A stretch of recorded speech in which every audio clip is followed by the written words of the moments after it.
안녕하세요. 저는 30대 남자예요. 요즘 문득 떠오르는 한 여자가 있는데요. 강원랜드 카지노에서 만났던 저와 비슷한 나이의 어린 그녀입니다. 이름도 성도 모르고 지금은 어떻게 지내는지 전혀 알 수 없는 그 사람을 생각하다가 이렇게 사연을 적어보게 됐어요. 때는 벌써 몇 년 전 한여름이었습니다. 그때쯤 카지노를 배경으로 한 영화를 정말 재밌게 봤거든요. 그래서 나도 카지노라는 곳을 한 번쯤 가보고 싶다라는 생각이 들더라고요. 마침 호기심도 생겨서 같이 갈 만한 후배들을 찾았고 여기저기 알아보다가 결국 마카오에 다녀오기로 계획을 세웠어요. 휴가까지 내고 익숙하지 않은 카지노 게임 규칙들도 공부하면서 이것저것 준비를 하고 있었죠. 그런데 그만 후배들에게 학교에서 급한 일이 생겨서 여행이 취소되고 말았습니다. 그 후배들은 아직 대학 졸업반이라 어떻게 할 수가 없었고요. 저는 영어도 중국어도 하나도 못하는데 후배들이 취소하니까 왠지 겁이 나더라고요. 뭐랄까, 몸은 건강한 남자라지만 혼자 카지노에 가면 혹시 무슨 위험한 일이라도 생기지 않을까 하는 생각이 들었거든요. 그러다 보니 저도 계획을 전부 취소해버리고 말았어요. 그렇게 휴가 일주일을 그냥 혼자 보내게 됐는데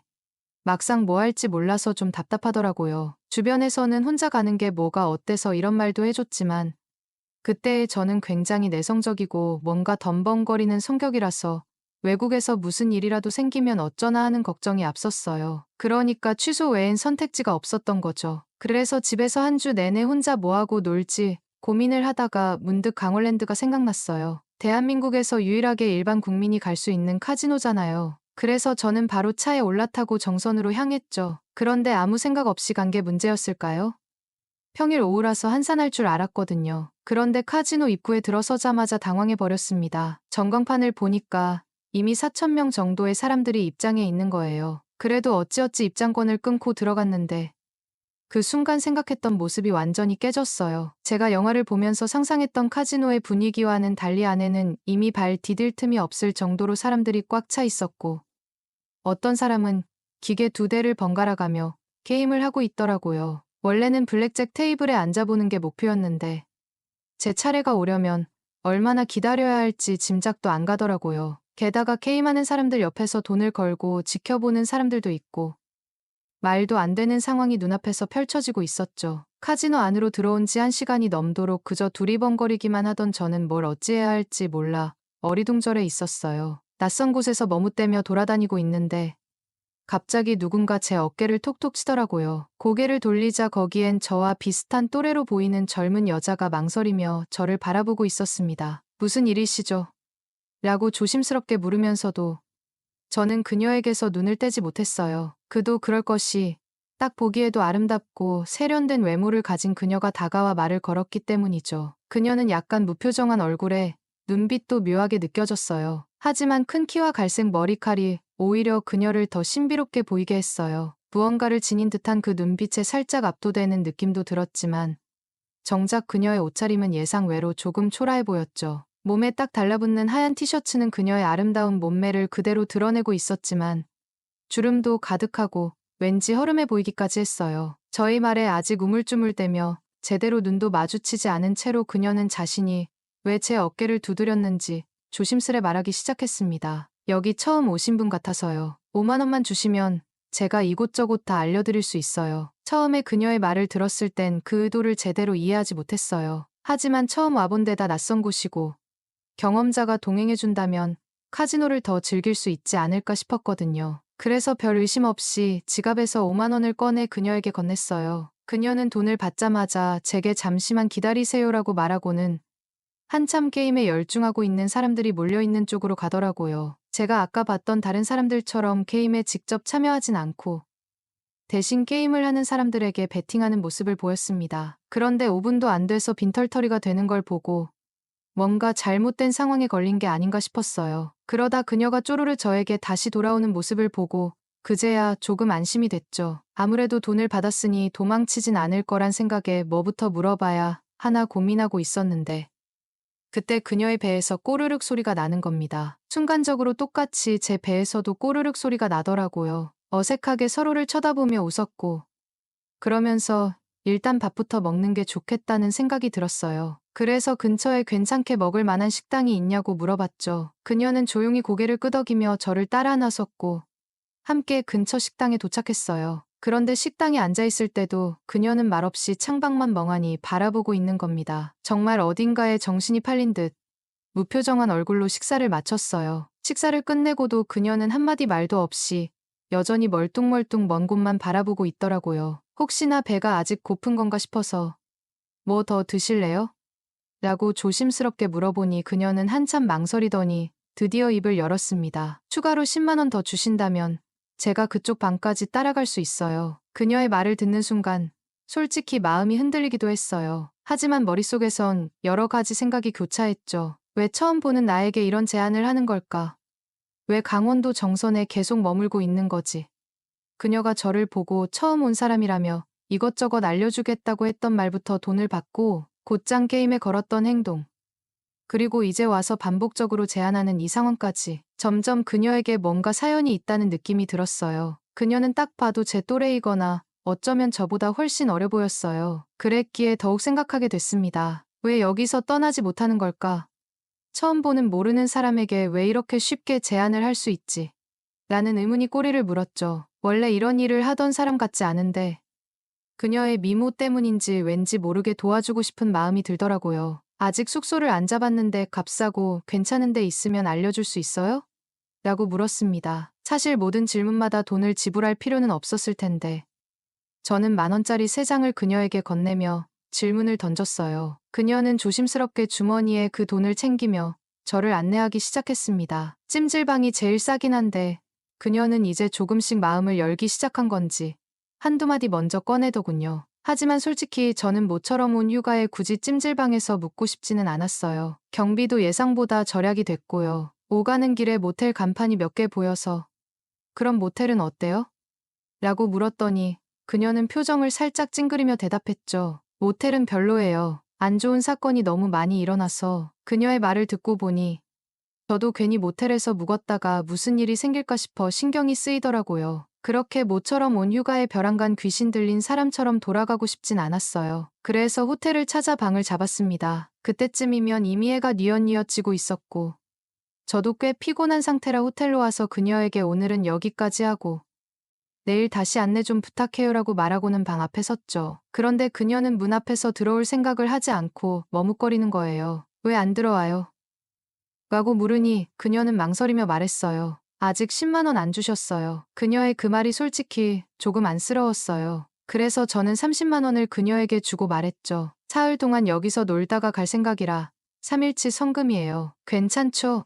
그녀는 돈을 앞에 두고 잠시 고민하는 듯 하더니 이내 체념한 표정으로 저를 따라 방 안으로 들어왔어요. 먼저 씻고 오겠다는 말을 남기고 욕실로 들어가는데 저는 침대에 앉아 벽 너머로 들려오는 물소리를 들으니 심장이 벌렁벌렁 뛰기 시작했고 나도 모르게 소중이가 반응했죠. 처음엔 그녀를 선의로 돕겠다고 데리고 왔지만 막상 이런 상황이 되니 마음 한구석에 어쩔 수 없는 기대감이 피어오르더라고요. 그런데 생각보다 그녀가 씻는 시간이 꽤 길었어요. 한참을 기다리다 그녀가 나오는데 샤워 가운만 걸치고 나온 모습을 보고 깜짝 놀랐죠. 이미 날은 어둑해졌지만 아직 잠자기에는 이른 시간이라서 설마 10만 원 받고 벌써부터 그런 거 하려고 하는 건가 싶었어요. 그런데 자세히 보니 그녀는 입고 있던 옷들을 모두 세탁하려고 빨아가지고 나온 거였어요. 제가 그걸 뚫어져라 쳐다보고 있으니 그녀가 조금 부끄러운 듯 말했어요. 찜질방에서는 옷을 세탁할 수가 없어서요. 순간 왜 그 화려한 미모에 비해 옷이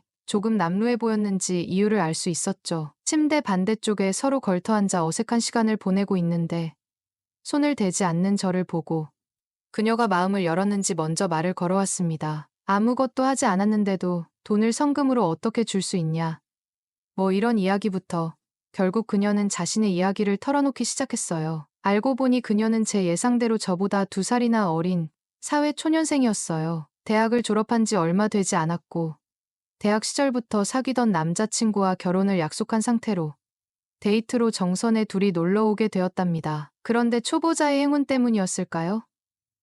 첫날 그녀는 상당한 돈을 땄고 그때의 짜릿한 순간을 잊지 못해 틈이 날 때마다 혼자 정선을 찾기 시작했다고 해요. 물론 이후에는 계속해서 돈을 따지 못했고 그게 점점 반복되면서 그녀의 상황이 이렇게까지 되어버린 거였죠. 그녀는 이렇게 정신을 차리고 보니 연애할 때부터 결혼 자금으로 차곡차곡 모아놓은 적금을 어느새 몰래 깨서 들고 오게 되었고, 결국 그 돈을 전부 탕진해 버렸다고 합니다. 남자친구는 그 사실을 알고 그녀에게 크게 실망했지만, 그래도 처음엔 그녀를 용서하고 다시 시작해보자고 했었다고 해요. 하지만 문제는 그때의 짜릿한 쾌감을 그녀가 잊지 못했다는 것이었어요. 한 번의 실수로 끝냈어야 했는데 결국 또다시 통장에 있던 돈에 손을 대고 말았죠. 그렇게 되자 남자친구는 더 이상 견딜 수 없었나 봐요. 결국 그녀에게 파혼을 통보했고, 그때부터 그녀는 이렇게 끝날 수는 없다는 생각에 그 돈을 다시 벌어오겠다며 정선을 떠나지 못하고 있던 거였어요. 그리고는 제가 본 것처럼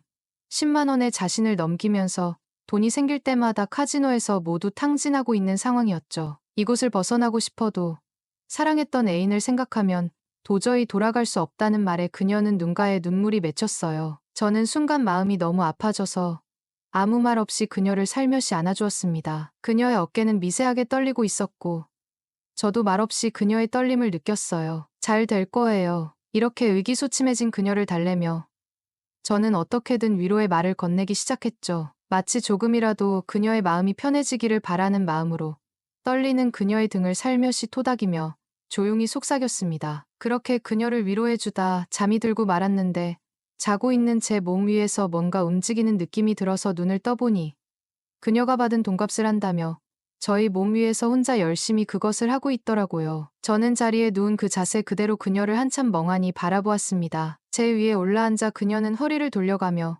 이리저리 제가 만족하는지 제 눈치를 살피고 있었습니다. 그녀의 몸짓은 그녀의 무표정 속에 숨겨진 슬픔을 표현하는 것만 같았습니다. 그녀가 안쓰러워 그것에 한참 열중한 그녀를 제 팔로 끌어당겼습니다. 그녀를 팔에 안으며 아무것도 안 해도 된다고, 오늘은 그냥 이렇게 있으라고 이야기를 했습니다. 팔에 안긴 그녀의 몸이 떨리더니 제 팔뚝 언저리가 젖고 있는 느낌이 들었어요. 그녀는 흐느끼는 소리를 최대한 참으며 조용히 울고 있었습니다. 쏟아지는 울음을 억지로 삼키며 그녀는 저에게 전화기를 써도 되냐고 물어봤습니다. 패턴을 풀어 그녀에게 넘겨줬지만 그녀는 핸드폰을 만지작대기만 할 뿐 따로 아무것도 하지 않았습니다. 그런 그녀의 모습을 보며 잠에 들었는데 그녀의 흐느끼는 목소리에 잠에서 깨고 말았죠. 살며시 눈을 떠 그녀의 통화에 귀를 기울였습니다. 그녀는 아마도 결혼을 약속했던 전 남자친구와 통화를 하고 있는 듯 보였어요. 제 품에서 울음을 꾹 참던 모습과는 다르게 전화기 너머로 그녀는 참았던 울음을 터뜨리며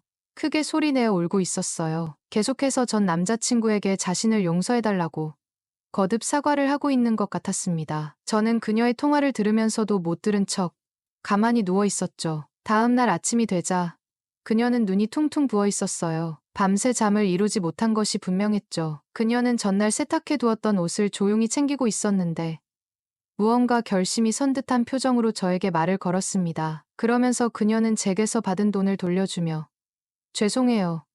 저 이제 돌아가 봐야 할 것 같아요 라며 미안함이 담긴 목소리로 사과를 전했습니다. 그녀가 전 남자친구와 통화하며 어떤 이야기를 나누었는지, 그리고 그 남자친구에게 용서를 받았는지는 끝내 알 수 없었어요. 하지만 분명 그녀의 얼굴엔 이전과는 다른 생기가 돌아 있었고 무언가를 단단히 결심한 듯한 모습이 느껴졌습니다. 그날의 그녀는 이전에 불안하고 방황하는 모습과는 달리 이제 스스로를 바로잡을 용기를 찾은 사람처럼 보였어요. 저는 조용히 메모지를 꺼내 제 연락처를 적어 그녀에게 건네주며 말했어요. 돈은 나중에 돌려줘도 되니까 얼른 가봐요. 그녀는 고개를 숙이며 작게 감사 인사를 남기고 방을 나섰습니다. 그렇게 그녀가 떠나고 난 뒤 혼자 남게 된 호텔 방은 처음 들어왔을 때보다 훨씬 넓고 휑해 보였어요. 그날 이후 저는 혼자서 카지노의 슬롯머신을 돌려보며 주변을 둘러봤지만 그녀의 모습은 어디에서도 볼 수 없었어요. 생각보다 카지노는 재미가 없었고 그저 무미건조하게 게임 소리만 들리는 곳이었습니다.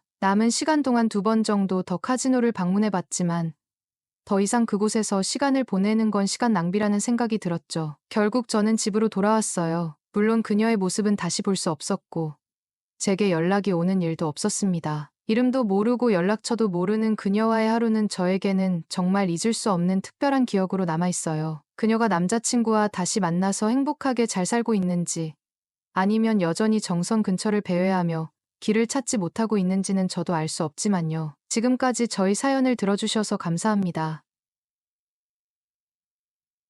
안녕하세요. 오늘의 사연을 소개합니다. 저는 37세 여성으로 얼마 전 남편과 이혼한 상태입니다. 제 외모는 화려한 편은 아니지만 약간의 도움을 받아 남성들의 관심을 끌기에는 충분한 매력을 지니고 있습니다. 현재 혼자 살고 있으며 전 남편은 아들과 함께 미국에서 생활하고 있습니다. 이혼 이후로는 성적인 만족감을 느끼지 못하고 있습니다. 제가 친하게 지내는 유정 언니는 아파트 헬스장에서 알게 된 분입니다. 그녀에게는 고등학교 3학년에 다니는 19살 된 아들이 있습니다. 유정 언니의 남편은 해외에서 장기간 일을 하고 있으며 유정 언니는 저보다 8살이나 많지만 동안 외모 덕분에 처음에는 동갑으로 착각하고 친해지게 되었습니다. 우리는 필라테스 수업을 함께 들으면서 친해졌고 유정 언니는 제가 이혼한 후 외로움을 덜어주기 위해 여러 싱글 남성들을 소개해주곤 했습니다. 하지만 저는 그들이 진정한 관계보다는 제 외모에만 관심이 있다는 걸 깨닫고 짧게 만나고는 끝냈습니다. 사실 유정 언니는 이런 면에서 매우 개방적인 사람입니다. 그녀는 남편이 해외에 있는 동안 헬스장에서 만난 트레이너와 몰래 관계를 맺곤 했습니다. 저는 현재 온라인 쇼핑몰을 운영하고 있고 유정 언니는 전업주부입니다. 재미있게도 우리는 같은 아파트, 같은 동, 같은 라인에 살고 있으며 유정 언니는 저보다 3층 위에 살고 있습니다. 엘리베이터가 늦게 오면 저는 계단을 이용해 유정 언니의 집으로 가곤 했습니다. 어느 날 저는 계단에서 유정 언니가 트레이너와 관계를 맺는 장면을 우연히 목격하게 되었습니다. 놀란 저는 돌아섰지만 유정 언니도 저를 본 것 같았습니다. 그날 저녁 유정 언니는 웃으며 제게 와서 말했습니다. 낮에 본 사람 너지? 다행이야. 너 아니었으면 이사 가야 할 뻔했어. 너도 한번 해볼래? 정말 짜릿해. 저는 얼굴이 화끈거렸습니다. 언니, 어떻게 대낮에 그런 일을 할 수 있어? 너무 대담한 거 아니야?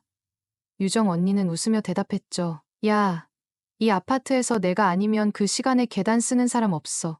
아들도 집에 있어서 멀리 가기 어려웠는데 오늘은 몸이 뜨거워서 한층 아래에서 했어. 유정 언니의 이야기를 듣고 나니 저도 심장이 빠르게 뛰기 시작했습니다. 그날 낮에 본 장면이 자꾸 떠올라 외로웠던 마음이 흔들리기 시작했습니다. 저도 정상적인 여성이고 당연히 욕구가 있는 사람입니다. 전 남편과의 결혼 생활에서도 이 부분에서 갈등이 많았습니다. 제 전 남편은 저보다 10살 많은 사업가입니다. 저는 그의 회사에 취직한 후 남편이 이미 이혼한 상태라는 걸 알고 그의 성실한 모습에 끌렸습니다. 전 남편도 저를 처음 채용할 때부터 유심히 지켜봤다고 했습니다. 우리는 연애를 시작했고 저는 그의 사업을 도와 직원이 5명에서 100명 이상으로 늘고 매출이 400억 원을 넘는 회사로 성장시켰습니다. 전 남편과 저는 사업적으로 최고의 파트너였지만 결혼 후 부부로서의 궁합은 좋지 않았습니다. 남편이 10살이나 많다 보니 체력도 떨어졌고 결국 관계도 만족스럽지 않았습니다. 더군다나 전 남편이 운동을 하지 않아 체력이 많이 떨어졌고 40대 중반에 접어든 후로는 1분도 채우지 못했습니다. 그럼에도 우리는 함께 회사 일을 하며 아이를 키우면서 지내고 있었는데 남편이 전처와 바람을 피우고 있다는 사실을 알게 되었습니다. 마치 막장 드라마 같았습니다. 저는 남편과 이혼을 결심하게 되었고 이혼 사유가 전 남편에게 있었기 때문에 재산 분할에서 유리한 위치에 있었습니다. 저는 서울에 있는 아파트 한 채와 꼬마 빌딩 한 채, 그리고 약 30억 원의 현금을 받았습니다. 전 남편은 회사 지분과 아들의 양육권을 가지고 전처와 함께 미국으로 떠났습니다. 이혼 후 저는 모든 것을 잃은 듯한 기분에 한동안 우울했습니다. 하지만 유정 언니가 제 곁에서 많은 도움을 주며 위로해 주었습니다. 저도 이제 30이 넘었고 욕구가 강해지는 시기에 접어들었지만 보수적인 성격 탓에 유정 언니처럼 대담하게 행동할 수 없었습니다. 이런 고통스러운 날들이 계속되던 중 우연히 여성 전용 전동기를 사용하면 성적 욕구를 해소할 수 있다는 얘기를 듣게 되었습니다. 그래서 몰래 하나를 구매해 2번 정도 사용해봤고 효과가 있다는 것을 알게 되었습니다. 이번 주 토요일은 원래 유정 언니와 산에 가기로 한 날이었습니다. 하지만 금요일 저녁 유정 언니가 갑자기 저희 집에 찾아왔습니다. 현관문을 열자마자 유정 언니의 뒤에 서 있는 서준이가 보였습니다. 안녕하세요, 이모. 서준이가 수줍게 인사하며 유정 언니와 함께 집 안으로 들어왔습니다. 그제야 저는 제가 집에서 요가를 하던 중이었음을 깨달았습니다. 요가 바지와 깊게 파인 탱크탑을 입고 있었기에 가슴이 드러나 있었습니다. 들어와서야 유정 언니가 여행 가방을 들고 있는 것을 보았습니다. 유정 언니의 남편이 해외에서 사고를 당해 급히 가봐야 한다고 했습니다. 원래는 서준이도 데려가려 했지만 비자가 만료되었고 농구를 하다 오른팔을 다쳐 혼자서는 아무것도 할 수 없는 상황이었습니다. 혼자 집에 두기에는 걱정이 돼요. 유정 언니는 19살 된 아들을 저에게 맡기기로 했습니다. 유정 언니는 생활비도 주겠다고 했습니다. 유정 언니가 매우 다급해 보였고 곧바로 공항으로 떠나야 했기 때문에 저는 결국 부탁을 받아들였습니다. 유정 언니는 항상 저에게 잘해주었기에 저도 돕고 싶었습니다. 제가 승낙하자 유정 언니는 감동하며 저를 한번 껴안아 주었고 200만 원의 생활비를 보내주었습니다. 떠나기 전 유정 언니는 서준이에게 제 말을 잘 들어야 한다고 당부하며 그렇지 않으면 용돈을 끊겠다고 경고했습니다. 유정 언니가 떠난 후 저는 서준이를 위해 옆방을 정리하고 그의 옷과 생활용품을 옮겨두었습니다. 제가 침대를 정리하는 동안 서준이는 조용히 제 뒤에 서 있었습니다. 정리가 끝난 후 서준이가 시선을 피하며 수줍어하는 모습을 보았습니다. 그제야 제가 입고 있던 잠옷이 너무 짧아 속옷이 드러났을 것이라는 생각이 들었습니다. 부끄러웠지만 태연한 척하며 서준아, 침대 다 정리했으니 여기서 자면 돼 라고 말했습니다. 감사합니다. 이모, 서준이는 예의 바르게 감사 인사를 했습니다. 예전에도 몇 번 봤지만 이번에 이렇게 제대로 본 건 처음이었습니다. 요즘 애들은 왜 이렇게 키도 크고 잘생겼는지 젊음의 기운이 넘치는 서준이를 보며 저도 모르게 마음이 설렜습니다. 불안해진 저는 얼른 그의 방에서 나왔고 눈길조차 마주치지 못했습니다. 그렇게 서준이는 첫날 밤을 보냈고 신기하게도 서준이가 우리 집에 온 첫날 밤 저는 오랜만에 편안하게 잠을 잘 수 있었습니다. 다음 날 오전 11시쯤 유정 언니가 해외에서 영상 전화를 걸어왔습니다. 그녀는 이미 도착했고 서준이의 아빠가 위기를 넘겼으니 걱정하지 말라고 했습니다. 그리고 서준이에게 제 말을 잘 듣도록 다시 한번 당부했습니다. 오후에 서준이가 집에서 공부를 하는 동안 저는 헬스장에 다녀왔습니다. 원래는 친구들과 저녁 약속이 있었지만 서준이가 혼자 있으면 밥을 챙겨 먹기 어려울 것 같아 약속을 취소하고 집으로 돌아왔습니다. 저녁 식사 후 서준이는 방으로 돌아갔고 저는 설거지를 마친 후 거실에서 잠시 쉬고 있었습니다. 그때 서준이 방에서 묘한 소리가 들려왔습니다. 처음에는 서준이가 몰래 야한 영화를 보고 있는 줄 알았지만 자세히 들어보니 여자와 영상 통화를 하고 있는 것이었습니다. 통화 내용이 꽤 자극적이었고 신음소리가 들리자 저는 얼굴이 붉어졌습니다. 제가 거실에서 헛기침을 하자 서준이가 눈치채고 급히 영상 전화를 끊었습니다. 아마도 여기가 자신의 집이 아니란 걸 그제야 깨달은 것 같습니다. 서준이가 방에서 나왔는데 민소매 셔츠를 입고 어깨에 수건을 걸친 채 왼손에 잠옷을 들고 있었습니다. 이모, 저 먼저 씻을게요. 라고 말하며 웃는 서준이를 보니 제 마음이 두근거렸습니다. 서준이가 화장실로 들어가고 나서야 저는 안도의 한숨을 쉬었지만 갑자기 화장실 문이 열렸습니다. 저는 서준이가 무언가를 잊어버린 줄 알았는데 이모, 이게 갑자기 떨어졌어요. 물에 닿을까봐 걱정돼서요.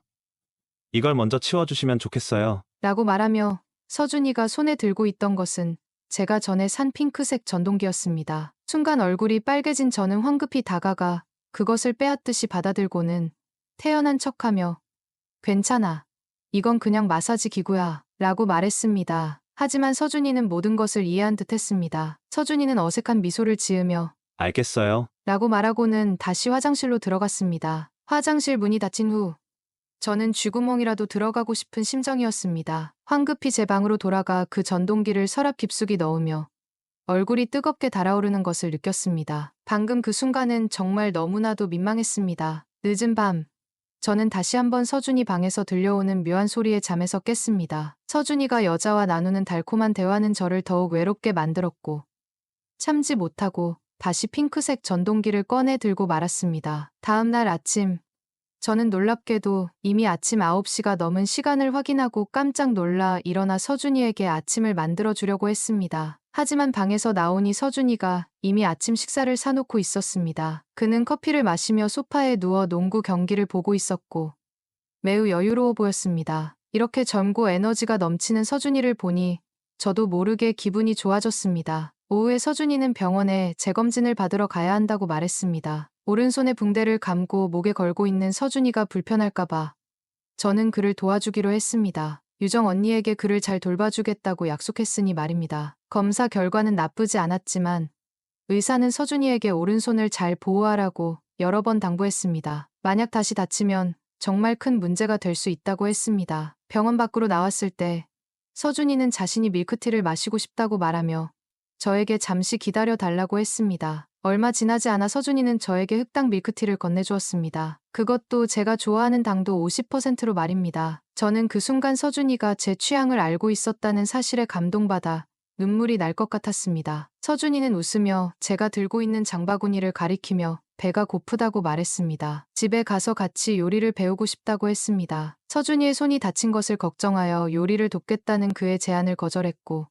손이 다 낫고 나면 그에게 요리를 가르쳐 주겠다고 약속했습니다. 저녁 식사 후 우리는 함께 TV를 보다가 서준이는 샤워하러 갔고 저는 요가를 연습하러 갔습니다. 갑자기 화장실에서 소리가 나서 달려가 보니 서준이가 한 손으로 샤워하다가 거의 넘어질 뻔한 것이었습니다. 서준이가 괜찮다는 것을 확인한 후 안도의 한숨을 내쉬었습니다. 그런데 잠시 후 서준이가 수건을 두른 채 화장실 문 앞에 서 있었습니다. 이모, 제가 혼자 등을 씻기 힘든데 도와주실 수 있나요? 라는 말을 듣고 저는 얼굴이 새빨개졌습니다. 서준이는 이제 19살인데 제가 그를 도와야 한다니.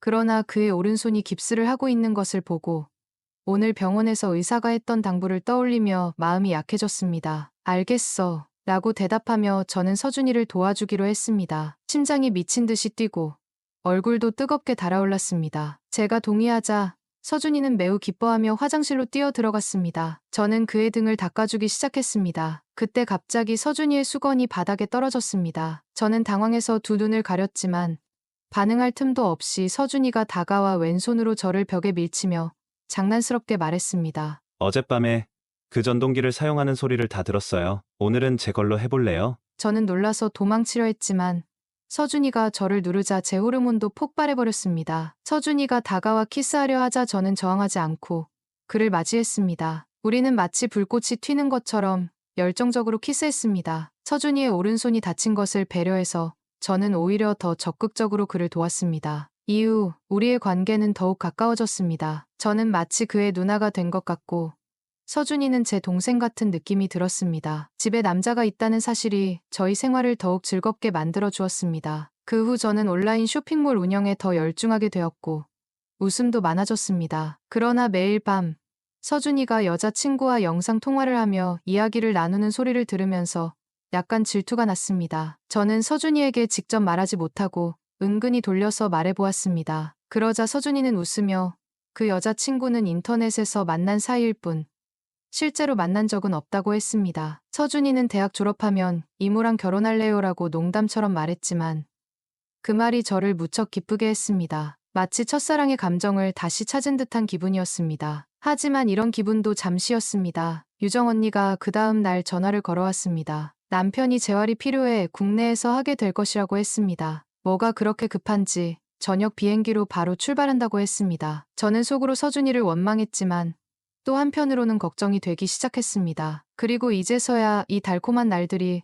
그저 꿈일 수 있다는 생각이 들었습니다. 서준이는 그저 30대 성숙하고 예쁜 여자를 즐기는 것일 뿐 진정한 사랑은 아니었을 겁니다. 앞으로 저는 점점 나이가 들어갈 텐데 서준이의 마음을 사로잡을 자신도 없었죠. 게다가 서준이는 이미 젊은 또래와 영상 통화를 하며 연애의 감정을 나누고 있었고 우리 사이의 관계는 단지 순간의 감정에 의한 것임을 깨달았습니다. 그러나 이런 생각을 하면서도 저는 서준이와의 마지막 밤을 더욱 뜨겁게 보내고 싶었습니다. 어쩌면 그와의 관계를 통해 잠시나마 외로움을 잊고 싶었던 것인지도 모릅니다. 그날 밤 우리는 새벽 3시까지 서로를 열정적으로 끌어안았고 잠에 들었습니다. 하지만 아침이 오고 저는 마음을 다잡고 서준이에게 어제 밤이 마지막이었다고 말했습니다. 서준이는 반대하며 더 지속되기를 원했지만 저는 단호하게 우리의 관계를 정리했습니다. 이후 저는 서준이를 그의 집으로 돌려보냈습니다. 다행히 그날 저녁에 유정 언니가 돌아올 예정이라 더 이상 서준이를 돌볼 필요가 없었기 때문입니다.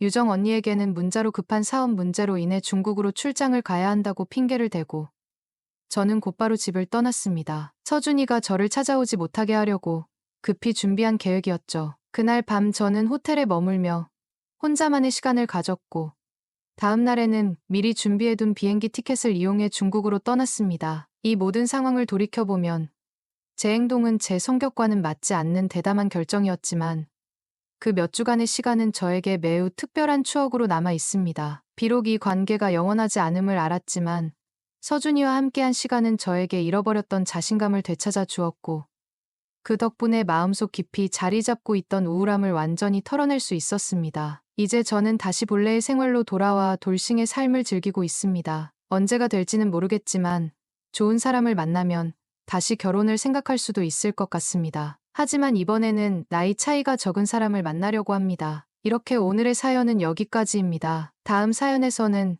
다른 흥미로운 이야기를 들려드리겠습니다. 시청해 주셔서 감사합니다.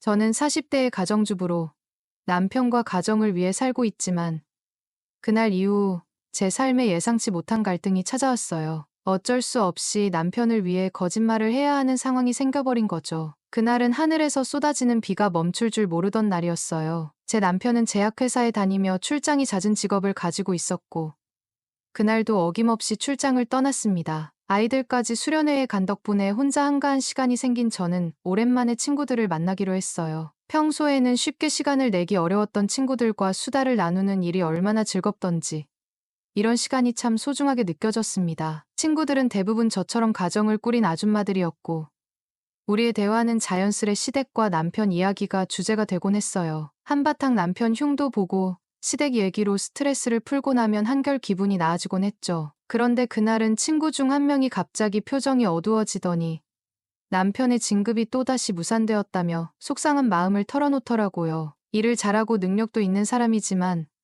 회사 노조 활동 때문에 윗선에 눈밖에 났다는 얘기였어요. 결국 다른 지점으로 발령 날지도 모른다며 불안해하는 친구를 보니 안쓰러웠어요. 우리는 함께 그 친구의 직장 상사를 욕하며 위로를 건넸고 좋은 일이 생길 거라며 서로 격려했습니다. 그렇게 웃으며 헤어진 뒤 저는 전철역에서 내려 비를 피해 빠르게 집으로 향하고 있었어요. 그런데 뒤에서 자동차 경적 소리가 들려 고개를 돌려보니 낯익은 얼굴이 보였어요. 창문이 내려가며 얼굴을 내민 사람은 남편의 직장 상사 박 부장이었죠. 그는 제가 김 과장의 아내임을 알아보고는 어디 가는 길이냐며 차를 태워주겠다고 했습니다. 사실 박 부장은 제가 썩 좋아하지 않는 사람이었어요. 남편 회사에서 가끔 회식에 참석하면서 몇 번 얼굴을 본 적이 있었는데 그때마다 그는 술자리에서 여자를 들먹이며 농담을 던지곤 했습니다. 남편에게서도 그가 얼마나 얄미운 사람인지 듣곤 해서 그의 차림도 말투도 불편하게 느껴졌어요. 그런데도 그는 자기 차 조수석 문을 열며 타라고 권유했죠. 같은 아파트 단지에 살고 있다는 이유로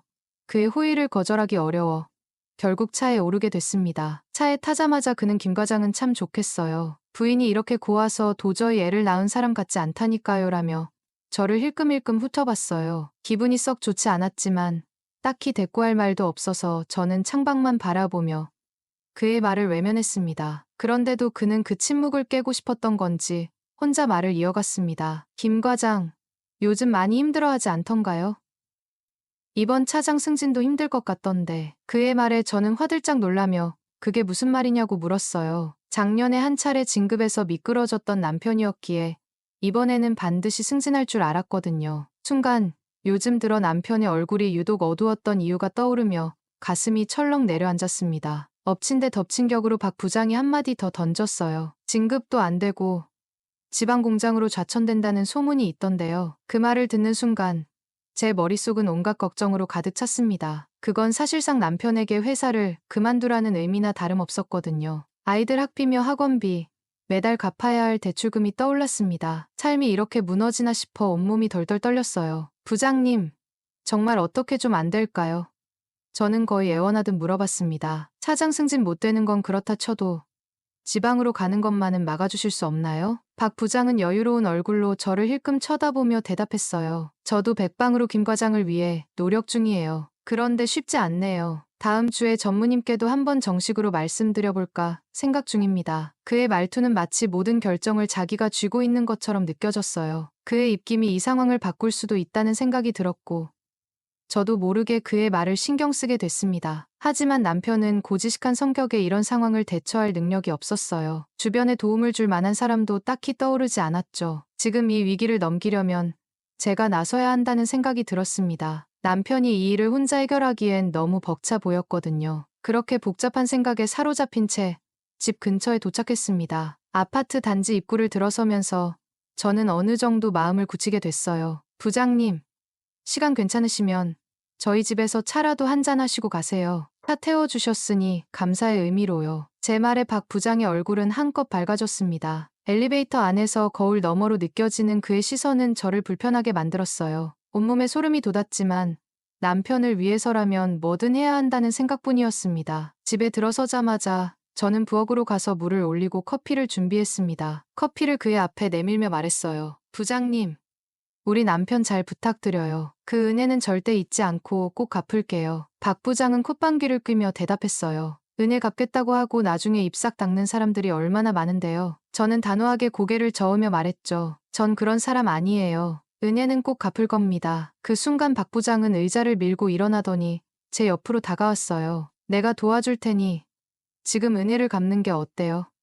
그의 말에 머리가 하얘졌습니다. 순간적으로 뒤로 물러나고 싶었지만 그의 행동에 압도되어 꼼짝도 할 수 없었어요. 숨이 턱 막힌 채 저는 그가 말한 조건에 그저 고개를 끄덕일 수밖에 없었습니다. 저는 속으로 울며 눈을 질끈 감았습니다. 남편의 진급과 우리 가정을 지키기 위해 저는 제 자존심을 내려놓을 수밖에 없었습니다. 박 부장은 천천히 일어나더니 다가와 제게 말했습니다. 이런 기회는 흔치 않아요. 내가 도와줄 수 있을 때 손을 잡아야 하지 않겠어요.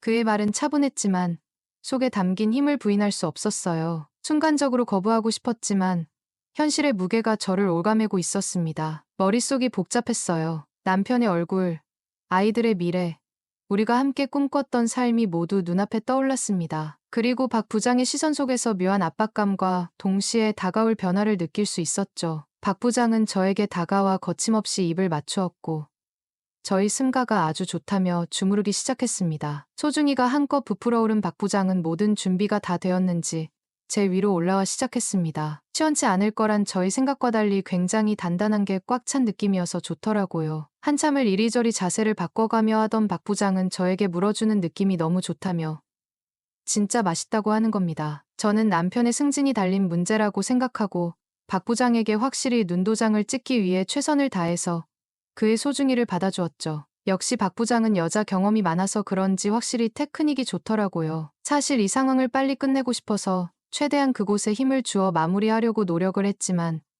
오히려 제가 먼저 오선생을 느끼고 말았습니다. 이 사람은 도무지 끝낼 생각을 안 하더라고요. 그렇게 3번의 오선생을 느끼고 나서야 그 시간이 끝나더군요. 박 부장은 김 과장은 좋겠다며 자기 아내가 이렇게만 해주면 평생 밖으로 돌지 않고 매일 일찍 집에 들어가서 아내를 이뻐해 줄 텐데라고 하더라고요. 땀 범벅이 된 박 부장은 머리를 쓸어 올리며 일어났고 저는 다시 한번 입술을 깨물고 남편을 꼭 부탁한다고 했습니다. 만약 일이 잘못돼서 남편이 지방으로 쫓겨나기라도 한다면 그를 절대 가만두지 않겠다고 속으로 이를 갈았습니다. 그날 이후로 박 부장은 인사 발령이 있기 전까지 몇 번 더 관계를 요구했고 몰래 모텔에서 만나서 온몸이 땀에 젖을 정도로 격렬하게 뜨거운 시간을 보냈습니다. 모든 일이 일상으로 돌아온 어느 날 남편이 꽃다발을 들고 환한 얼굴로 집에 들어왔습니다. 한껏 들뜬 목소리로 여보 나 승진했어라며 기쁜 소식을 전하더라고요. 남편은 드디어 차장으로 진급이 되었죠. 그 순간 머릿속으로 스쳐 지나가는 사람이 있었습니다. 바로 박 부장이었죠.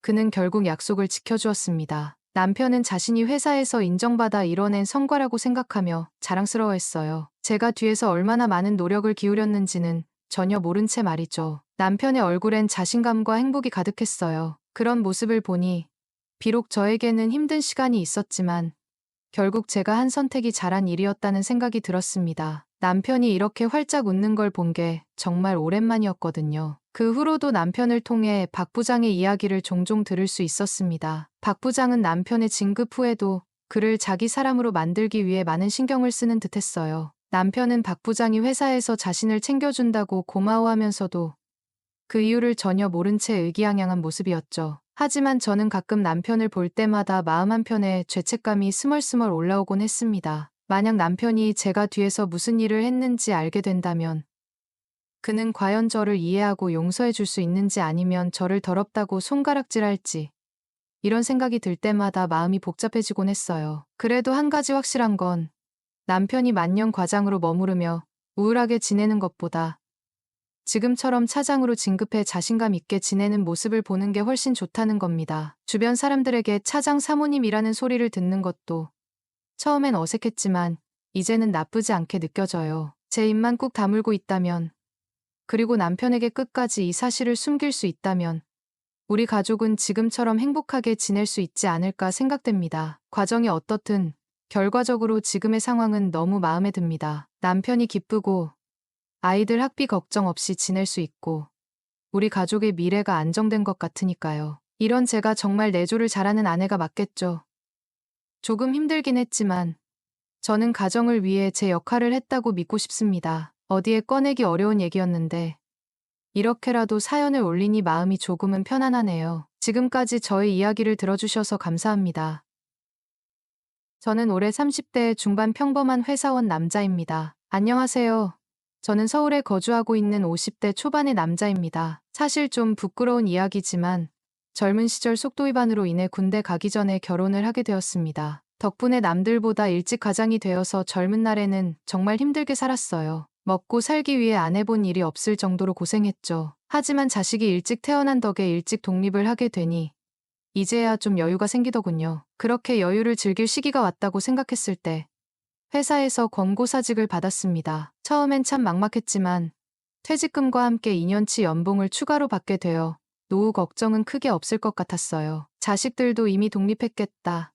아내와 상의 끝에 큰 아파트가 필요 없겠다 싶어서 근처의 적당한 빌라로 이사를 결정했습니다. 이사를 마치고 나니 이제부터는 정말 남은 여생을 천천히 즐기면 되겠다고 생각했죠. 그런데 아내가 그러더군요. 이제부터는 본인이 일할 테니 저는 집에서 좀 쉬라고요. 처음엔 정말 감동했어요. 이렇게 서로를 배려하며 지낼 수 있다니 하고요. 하지만 나중에 알고 보니 아내는 하루 종일 저와 단둘이 시간을 보내는 게 불편했던 모양이에요. 그동안 눈치로 어느 정도 알고는 있었어요. 아내가 동네 사람들과 자주 만나러 다니고 저와 함께 보내는 시간을 피하려는 듯한 모습을 보였거든요. 그런데도 저는 그걸 크게 개의치 않았습니다. 사실 따지고 보면 아무것도 모르던 어린 아내를 제가 갑작스럽게 엄마로 만들었잖아요. 지금이야 우리 삶이 어느 정도 안정되고 노후 준비도 끝났다고 할 수 있지만 그동안 아내도 참 많이 고생했을 거라고 생각했거든요. 그래서 서로 못해본 걸 하면서 사는 것도 나쁘지 않겠다 싶었어요. 아내는 제가 회사 다닐 때부터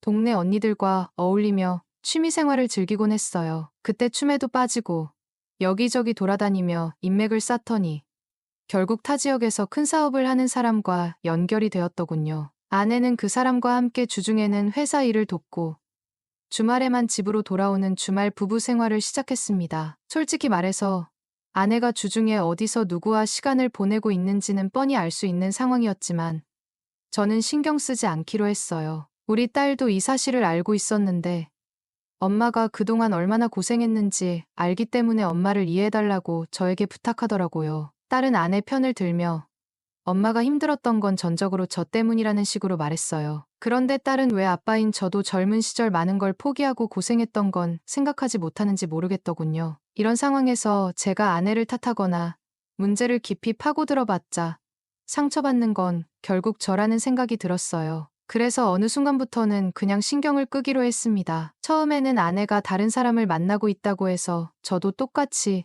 다른 사람을 만나고 싶다는 생각은 들지 않았어요. 오히려 그런 욕심을 내려놓고 살자고 다짐했죠. 그런데 이상하게도 욕심을 내려놔서 그런지 새로운 인연이 의외로 빠르게 찾아왔습니다. 우리가 빌라로 이사를 하고 아내가 본격적으로 사회생활을 시작하면서 주말 부부 생활이 시작되었는데 그런 변화가 제게도 또 다른 시작이 되었던 것 같아요. 처음엔 뭐라도 해야 할 것 같았어요. TV를 켜고 채널을 돌려보는데 다 봤던 프로그램들이 반복되고 똑같은 재방송만 나오는 걸 보니 내가 이 돈 내고 이런 걸 보고 있는 건가 더군요. 그러다가 핸드폰으로 영상을 보기 시작했는데 그게 TV보다 훨씬 낫더라고요. 가보고 싶었던 선상 낚시를 찍은 영상을 보면서 꼭 제가 직접 그 배에 올라 낚시를 하고 있는 것 같은 기분이 들었어요. 그러다 보니 하루 종일 핸드폰 화면만 들여다보는 게 일상이 됐습니다. 아내가 없는 동안엔 냉장고에 있는 마른 반찬에 밥 데워 먹거나 라면 끓여 먹는 게 전부였는데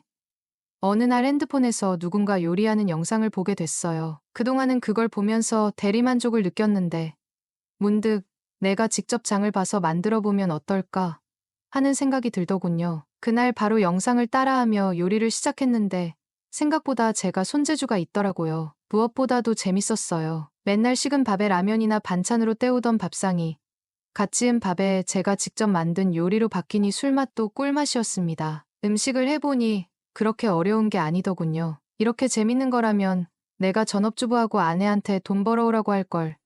뭐가 어렵다고 그랬나 싶었어요. 물론 각자 고충이 있겠지만 제게는 이런 여유와 취미 생활이 처음이라 은퇴 후의 삶이 훨씬 더 풍요로워졌다는 생각이 들었습니다. 처음엔 간단한 나물무침 같은 반찬 위주로 만들었는데 욕심이 생기다 보니 불도 쓰게 되고 조미료도 하나둘씩 구비하게 됐어요. 그러다 한 번은 청국장이 너무 먹고 싶어져서 시장에 가서 재래식 청국장을 사왔습니다. 두부를 썰고 호박을 다듬으며 신나게 준비하고 있었는데 그때 초인종이 울리더군요. 올 사람이 없었기에 의아해하며 문을 열었는데 웬 젊은 여자가 문 앞에 서 있더라고요. 나이는 20대 후반 정도로 보였어요. 점심때라 화장기 없는 얼굴이었지만 깨끗하고 자연스러운 느낌이랄까.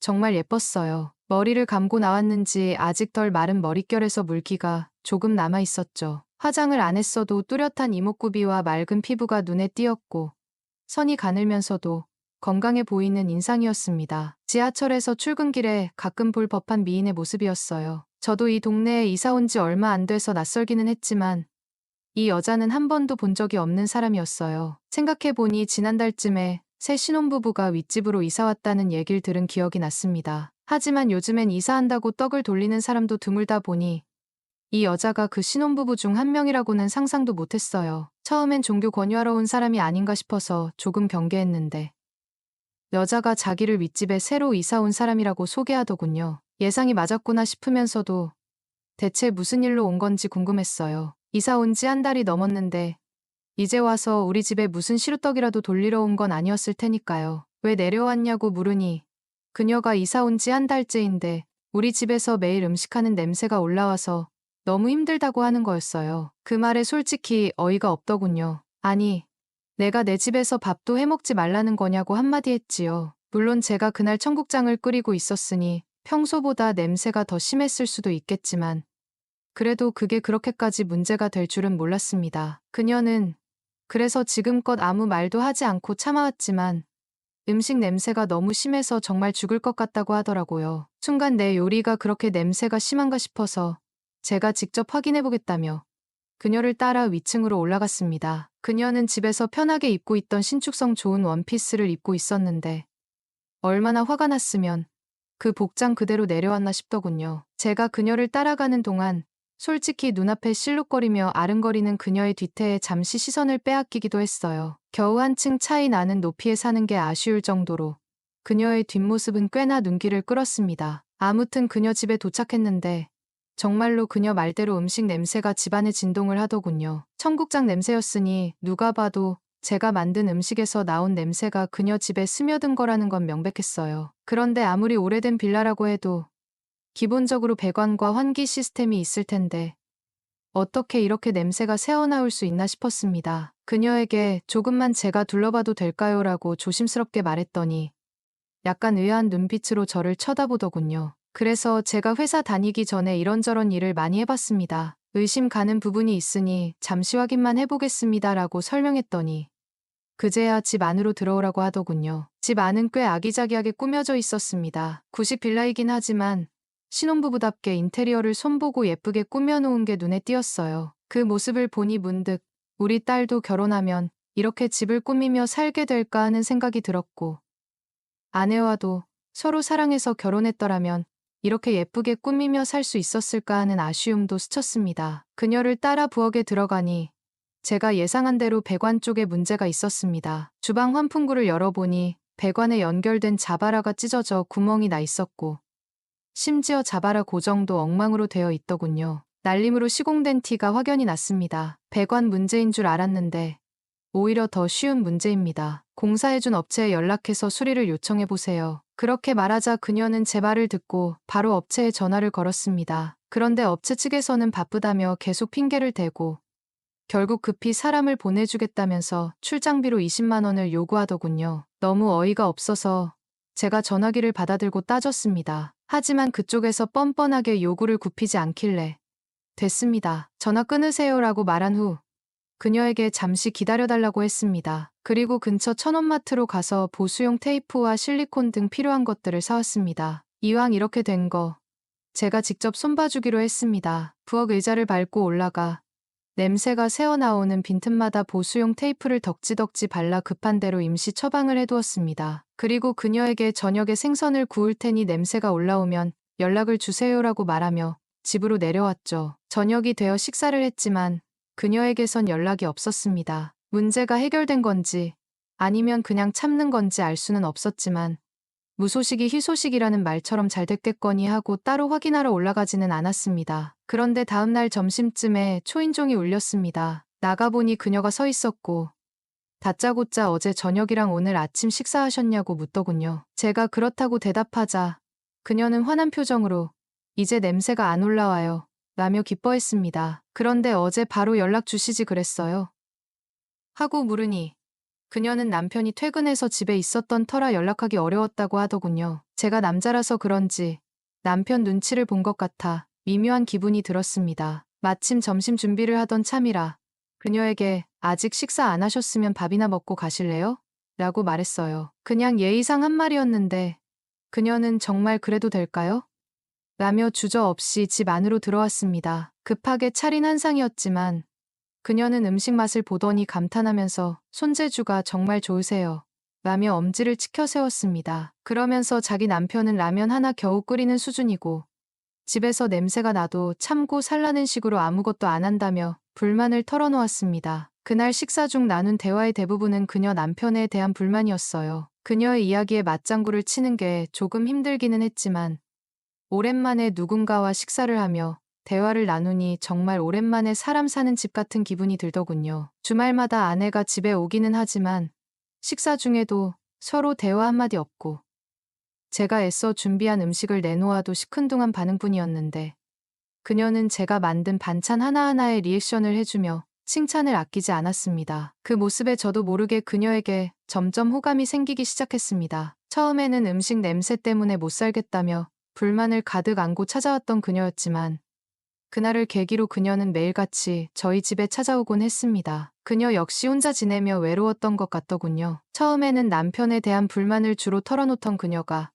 점차 저에 대해 호감을 가지는 모습으로 변해가기 시작했습니다. 저 또한 그녀의 밝은 리액션과 따뜻한 관심에 마음이 움직이기 시작했고 그렇게 우리는 점점 가까워지고 있었습니다. 그녀와 함께 낮이면 장도 보러 다니고 집에 와서 같이 요리도 하면서 시간을 보냈어요. 어느 날은 그녀가 음식 준비를 도와준다면서 호박을 채 썰고 있었는데 그만 손을 베고 말았죠. 피가 조금 났길래 제가 급히 구급상자를 가져와서 연고를 발라주고 밴드를 감아줬어요. 피가 흐를 땐 둘 다 정신이 없어서 몰랐는데 제가 그녀의 손을 꼭 잡고 있으니 그 순간 둘 사이에 찌릿하고 전기가 통하는 느낌이 들었어요. 서로 눈을 마주치고 잠시 멈춰 있다가 마치 약속이라도 한 듯이 자연스럽게 방 안으로 들어갔습니다. 우리는 잠시 말 없이 서로를 바라보았고 감정이 폭발하듯 서로의 몸을 끌어안으며 뜨거운 입맞춤을 나누었습니다. 방 안에서는 그 누구도 방해할 수 없는 둘만의 시간이었고 서로에게 완전히 빠져들게 되었죠. 그녀는 그동안 남편에게서 느끼지 못한 꽉 찬 느낌이라며